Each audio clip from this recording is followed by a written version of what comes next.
잠언 24장 1절에서 9절에 있는 말씀을 봉독하겠습니다. 너는 악인의 형통함을 부러워하지 말며 그와 함께 있으려고 하지도 말지어다. 그들의 마음은 강포를 품고 그들의 입술은 재앙을 말함이니라. 집은 지혜로 말미암아 건축되고 명철로 말미암아 견고하게 되고 또 방들은 지식으로 말미암아 각종 귀하고 아름다운 보배로 채워지게 되느니라. 지혜 있는 자는 강하고 지식 있는 자는 힘을 더하나니 너는 전략으로 싸우라. 승리는 지략이 많음에 있느니라. 지혜는 너무 높아서 미련한 자가 미치지 못할 것이므로 그는 성문에서 입을 열지 못하느니라. 악행하기를 꾀하는 자를 일컬어 사악한 자라 하느니라. 미련한 자의 생각은 죄요 거만한 사람은 사람에게 미움을 받느니라. 아멘. 아멘. 이 세상에는 모든 것이 다 똑같지 않습니다. 잘 사는 사람이 있는가 하면 못 사는 사람도 있고요. 그리고 또 능력이 많은 사람이 있으면 또 적은 사람도 있습니다. 또 공부를 잘하는 사람이 있으면 그렇지 않는 사람도 있습니다. 이렇게 이 세상은 우열이 있습니다. 그래서 그 우열로 인해서 이 세상은 어떤 면에서는 시기와 질투로 가득 차 있다 봐도 과언이 아닐 것입니다. 모든 사람들이 자기가 똑똑했으면 잘 살았으면 또 편안하게 살았으면 그런 어떤 바람이 있기 때문에 상대방이 그렇게 살아가는 것을 보고 부러워하게 됩니다. 그래서 그 부러움이 지나치면 질투와 그리고 시기를 하게 되고 또 그로 인해서 서로 간에 반목하게 되고 또 외면하게 되고 또 사이가 안 좋아지게 되는 것을 우리는 알 수 있습니다. 지금 저와 여러분은 계속해서 솔로몬이 모략과 지식이 아름다운 것 30가지를 살펴보고 있습니다. 오늘이 그 19번째 주제인데요. 악인의 형통함을 부러워하지 말라라는 겁니다. 1절과 2절에 이렇게 얘기합니다. 너는 악인의 형통함을 부러워하지 말며 그와 함께 있으려고 하지도 말지어다. 그들의 마음은 강포를 품고 그들의 입술은 재앙을 말함이니라. 아멘. 여기서 부러워하다의 히브리어 카나는 시기하다, 질투하다라는 그런 뜻이 있습니다. 그러니까 다른 사람의 형통함을 우리가 부러워한다는 거죠. 특별히 여기서 악인의 형통을 부러워하지 말라라고 이야기를 하고 있습니다. 성경에서의 악인이 누구냐? 시편 4절에서 분명하게 악인이 누구다라는 것을 이야기하고 있습니다. 시편 4절에 이렇게 얘기합니다. 악인은 그의 교만한 얼굴로 말하기를 여호와께서 이를 감찰하지 아니하신다 하며 그의 모든 사상에 하나님이 없다 하나이다.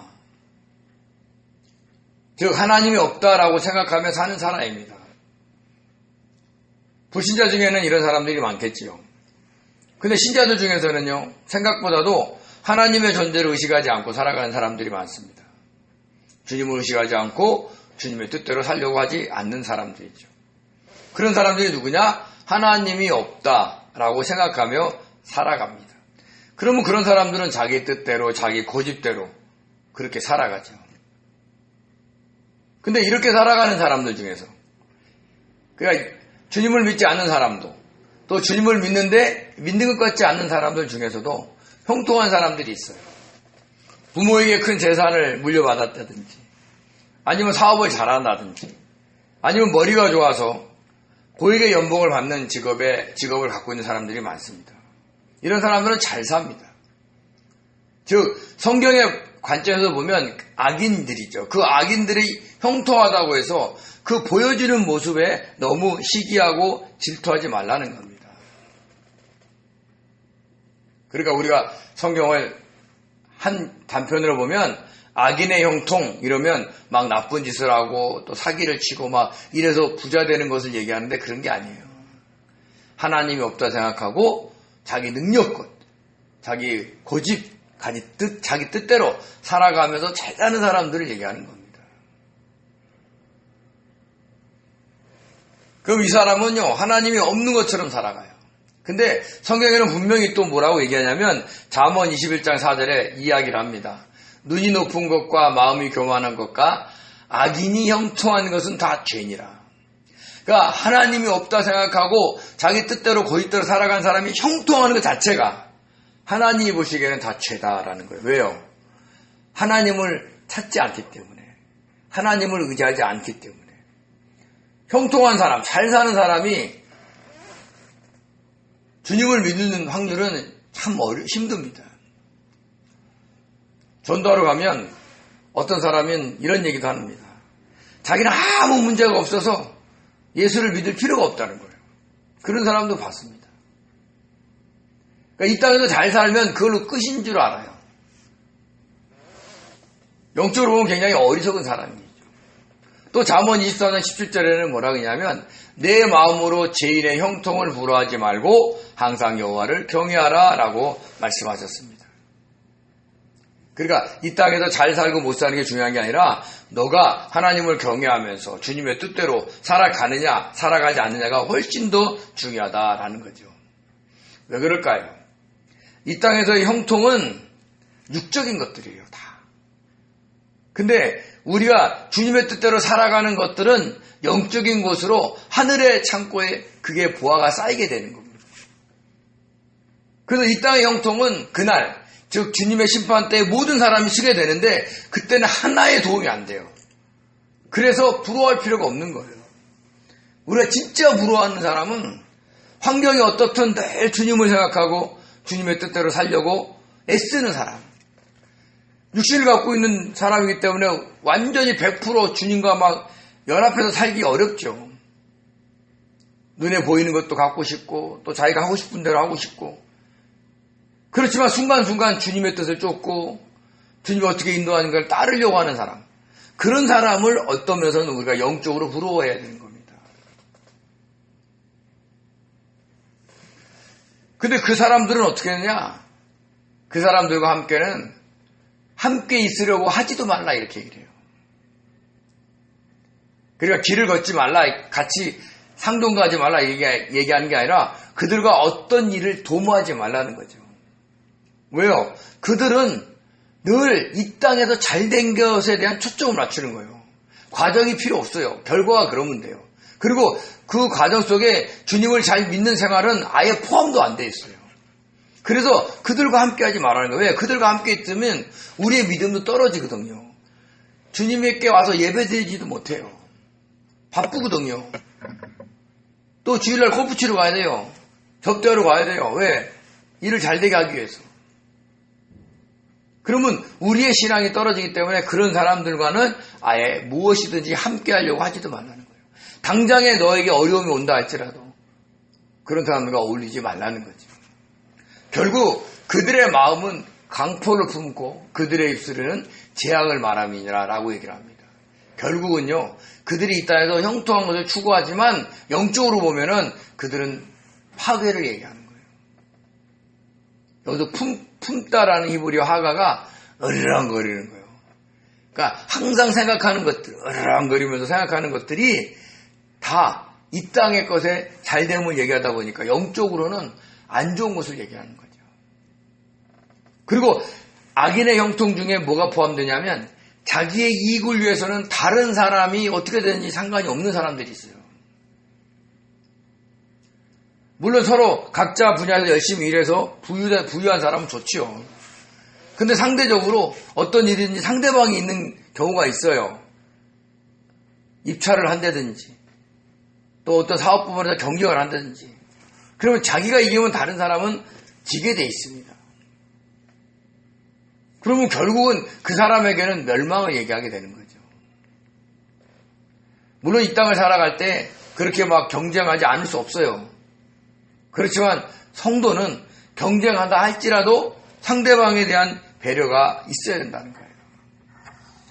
그래서 우리가 이 땅에서 잘된 만과를 너무 쫓아다니다 보면 우리가 하나님 앞에 죄를 지을 수도 있다는 것을 분명히 아셔야 됩니다. 그래서 항상 조심해야 돼요. 그리고 그렇게 살아가지 않아야 주님께서 우리 안에 들어오시고 그리고 우리가 이 심령 성전 안에 주님을 모셨을 때 그 심령 성전을 잘 우리가 가꿀 수가 있는 겁니다. 3절과 4절은요. 그 심령 성전에 대한 얘기를 합니다. 3절과 4절 이렇게 얘기합니다. 집은 지혜로 말미암아 건축되고 명철로 말미암아 견고하게 되며 또 방들은 지식으로 말미암아 각종 지혜하고 아름다운 보배로 채우게 되느니라. 언뜻 보면 집에 대한 얘기지만 이 20번째 주제는요, 영적인 집, 즉 심령 성전은 지혜와 명철과 지식으로 지으라라고 이야기를 하고 있습니다. 물론 막 다양한 아이디어 그리고 또 좋은 재료를 써서 건축하고 이건 어떻게 지을 때 이렇게 튼튼하겠구나 하는 분별력이 생겨서 잘 지을 수 있죠. 또 방들은 어떻습니까? 우리가 이것저것 꾸밀 수 있죠. 근데 여기서 보배로 채운다. 그런 말에는 우리가 이 땅의 집과는 어울리지 않아요. 그래서 이것은요, 눈에 보이는 집을 얘기하기보다는 눈에 보이지 않는 영적인 집, 즉 우리의 심령 성전을 얘기하는 거죠. 주님을 믿는 사람들은 누구나 집을 짓게 되어 있습니다. 왜냐하면 예수님이 우리 안에 성령을 내주하게 하시거든요. 그럼 주님이 성령이 거할 곳이 있어야 되거든요. 그것이 심령 성전, 영적인 집입니다. 고린도전서 3장 11절과 12절에는 이렇게 얘기합니다. 이 닦아준 것 외에 능히 다른 터를 닦아둘 자가 없으니 이 터는 곧 예수 그리스도라. 만일 누구든지 금이나 은이나 보석이나 나무나 풀이나 집으로 이 터 위에 세우면 그래요. 예수를 믿는다고 하는 사람도 예수님의 터 위에 심령성전을 안 지을 수 있다는 거예요. 그러니까 주님으로 져야 돼. 근데 그 주님의 터 위에 짓는데도 조건이 있어요. 금과 은과 보석으로 져야 돼요. 금과 은과 보석은 수많은 압력 속에서 또 땅 속에서 캐야지 돼요. 나무와 풀과 집은 널려있는 게 나무와 풀과 집이에요. 그러나 건성으로 짓는 것과 정말 고난 속에서 피땀 흘려서 그 집을 짓는 것과 다르다는 거죠. 나중에 최후의 심판 때 성령의 물이 나와서 그 우리가 세운 공적을 태웠을 때 그게 그대로 있으면 상을 받고 없으면 북을 가운데서 구원을 받는다 그랬어요. 즉 부끄러운 구원을 받는 거예요. 천국은 들어가되 상급 없이 들어가는 거죠. 저와 여러분은 어느 길을 선택하겠습니까? 지금 힘들고 어렵고 고난스러울 때 정말 주님이 금과 은과 보석으로 집을 지을 수 있는 기회를 주시는 거예요. 그래서 힘들고 어렵고 외롭고 답답할 때 주님께 감사하시고 그리고 나의 능력이 아닌 주님의 능력으로 이 땅을 이 순간을 이겨내게 해달라고 우리는 기도하셔야 된다는 거예요. 그럴 때 눈에 보이는 이 세상에 나의 형편은 변화되는 게 없을지 몰라. 오히려 더 안 좋을지 몰라. 그러나 우리 안에 있는 그 영적인 집, 즉 심령 성전은요 점점 하나님이 기뻐하시는 모습으로 지어져 간다는 것을 아셔야 된다는 거죠. 마태복음 7장 24절 27절은요 예수님이 산상수훈에서 얘기하는 마지막 부분입니다. 여기서 뭐라고 그러냐? 나의 이 말을 듣고 행하는 자는 그 집을 반석에 지은 지혜로운 사람이다. 나의 말을 듣지 않고 행하지 않는 자는, 나의 말을 듣고 행하지 않는 자는 그 집을 모래 위에 짓는 어리석은 자다라고 대비를 시킵니다. 그러니까 목사님들을 통해서 또 성경 말씀을 통해서 수많이 주님의 뜻대로 살아가라고 아무리 외쳐도 듣기는 듣는데 행하는 사람이 있고 행하지 않는 사람이 있다는 거죠. 행하는 사람은 어떻게 되느냐? 반석 위에 짓는 거예요. 왜? 주님의 뜻을 구하기 때문에 반석이신, 터이신 그 주님 위에 집을 짓기 때문에 안전하다는 거예요. 근데 반대로 듣기는 듣는데 행하지 않아. 머리로 많이 알아. 근데 삶 속에 그게 나타나지 않아요. 시기하고 질투하고 불평하고 원망하고 사람들을 갖다가 해하려고 모략을 하고. 그러면 모래 위에 짓는 거예요. 예수를 잘 믿는 것처럼 보여요. 근데 그들의 삶에 그런 어떤 그 신앙의 족적이 없으면 다 허사라는 겁니다. 결국은 비가 나고 창수가 나고 바람이 불 때가 있다는 거예요. 시련이 오지요.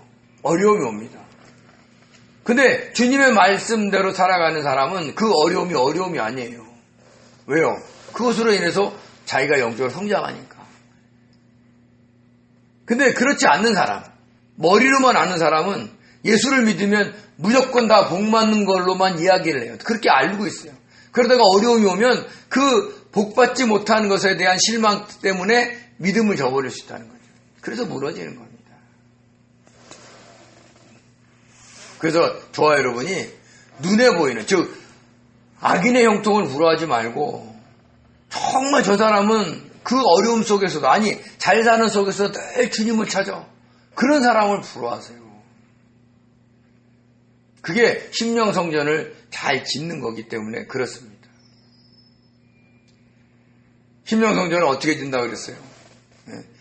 지혜로 말미암아 건축되고 명철로 말미암아 견고하게 되며 방들은 지식으로 말미암아 각종 귀하고 아름다운 보배로 채워진다라고 얘기를 합니다.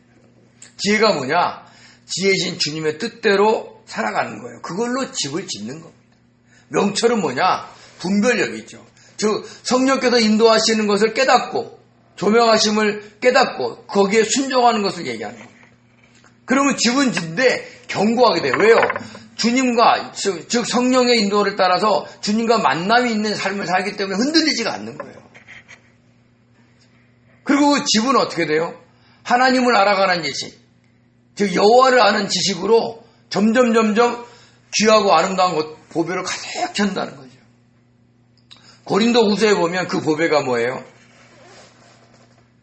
그리스도 예수의 얼굴에 있는 하나님의 영광을 아는 빛인 겁니다.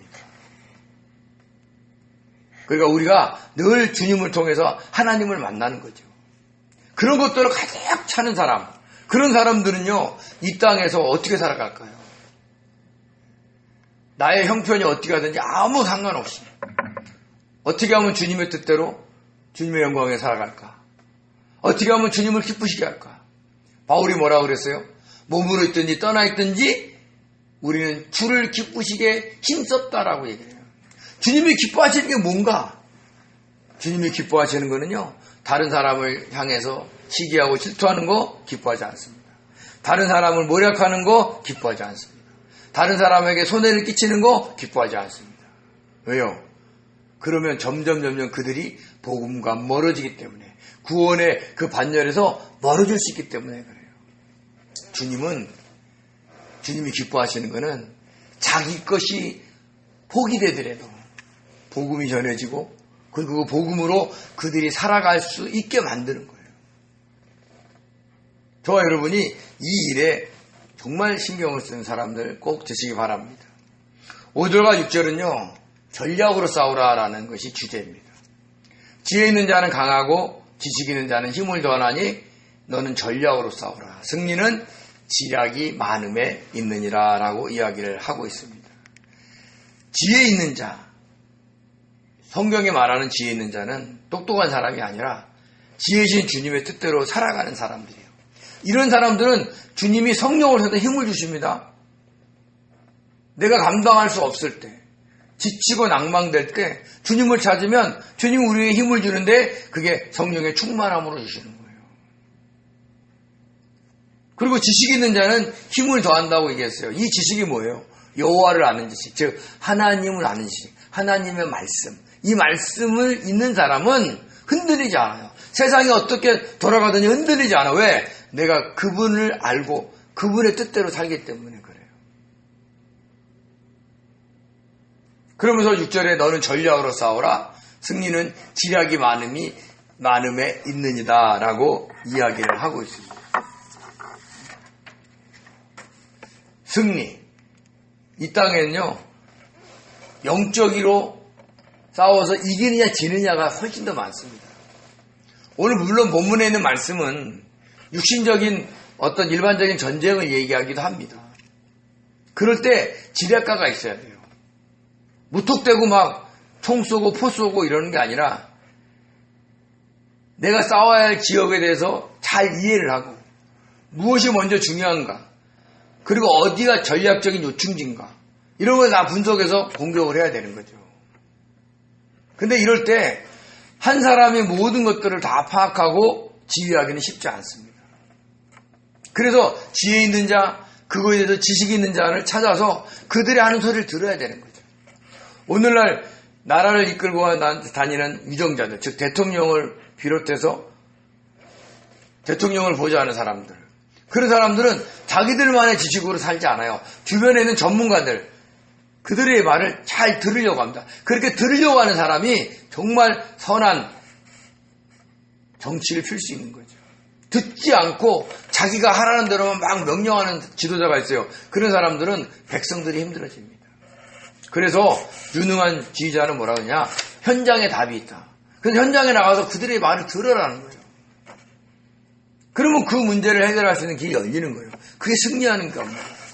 영적인 것도 마찬가지입니다. 영적으로 승리하는 거, 우리가 정말 지혜로 살아가는 사람들의 말을 들어야 돼요. 주님의 뜻대로 살아가는 사람들의 말을 들어야 돼요. 자기 고집을 내려놔야 돼요. 우리는 주님께 어떤 것을 물을 때 주님은 때로는 주님의 뜻대로 살아가는 사람들의 입을 통해서 알려주실 때도 있거든요. 그런 사람들의 말을 많이 들어야 된다는 거죠. 그리고 이 땅은 한 사람이 모든 것을 알 수 없어요. 왜? 인간은 연약합니다. 하나님이 아니에요. 전능자가 아니에요.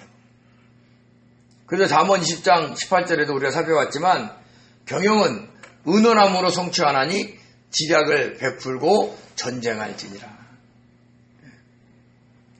서로 대화하는 거예요. 서로 아이디어를 내는 거예요. 그래서 거기서 찾는 겁니다. 그것이 하나님이 이 땅에 우리가 살아가는 방법을 주신 것 중에 하나인 거예요. 한 사람이 다 알지 못해요. 그렇게 출중한 사람이 없어요. 하나님과 같은 사람이 없다는 얘기를 하는 거예요. 그러니까 하나님 앞에서 다 겸손하게 자기가 부족한 자라는 걸 인식하고 다른 사람보다는 조금 더 알고 다른 사람보다는 조금 더 능력이 있을지 몰라도 그것을 뽐내지 말고 주변에 있는 사람들의 말을 들으라는 거라.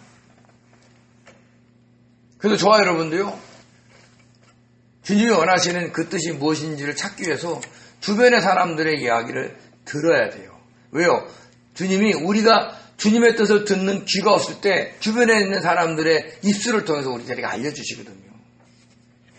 그렇게 자기를 낮추면서 하나님 앞에 겸손하게 나가시는 복된 성도 되시기 바랍니다. 7절에는 이런 말씀이 있습니다. 지혜는 너무 높아서 미련한 자가 미치지 못할 것이므로 그는 성문에서 입을 열지 못하느니라. 즉 22번의 주제는 미련한 자는 공개된 장소에서 할 말이 없다라는 거예요. 미련한 자. 지혜 있는 주님의 뜻을 쫓지 않고 자기가 다 안다고 생각하는 사람들. 그런 사람들이 미련한 자입니다. 근데 그는 성문에서 입을 열지 못한다고 그랬어요. 성문이 어떤냐? 성문은 있잖아요. 그때 과거에 사람들이 가장 많이 모여서 토론한대. 재판이 열리기도 합니다.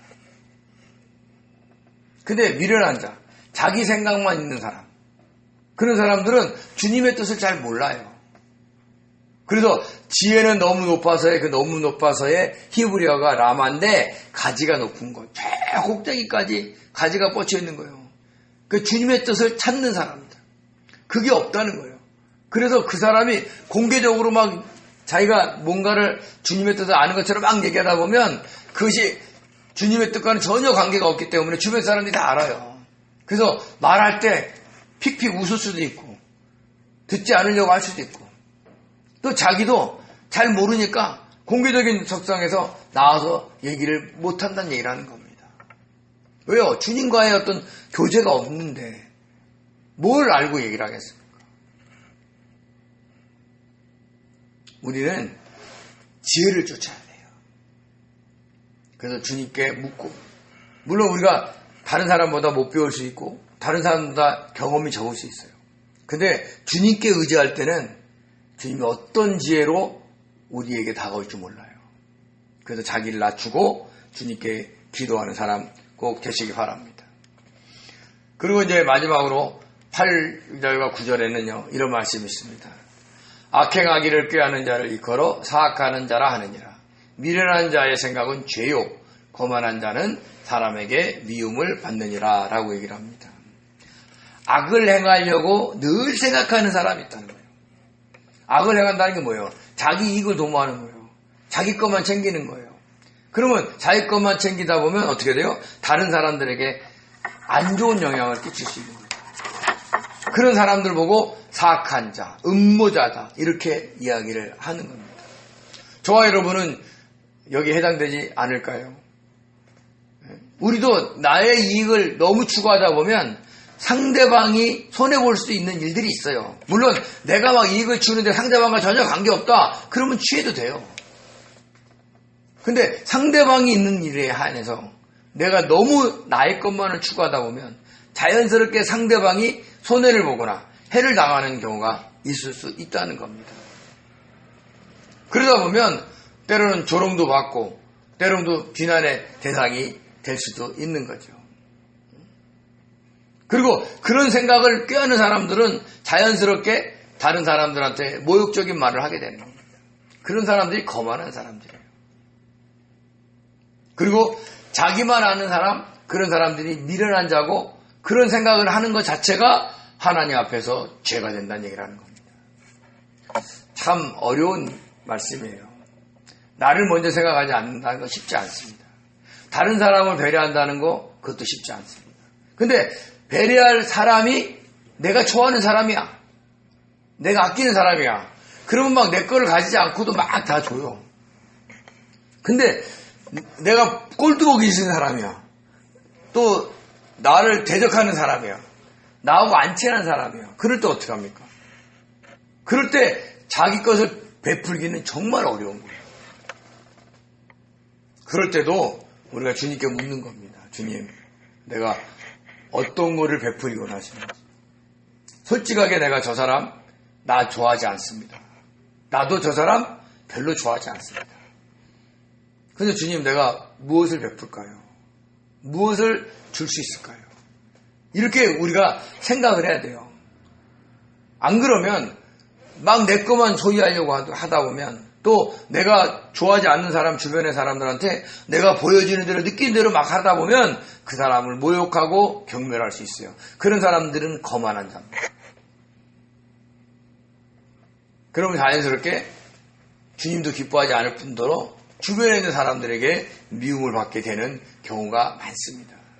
그래서 우리는 항상 어떤 일을 행함에 있어서 내 생각을 앞서기 보다는 먼저 지혜이신 주님의 뜻을 늘 구하셔야 돼요.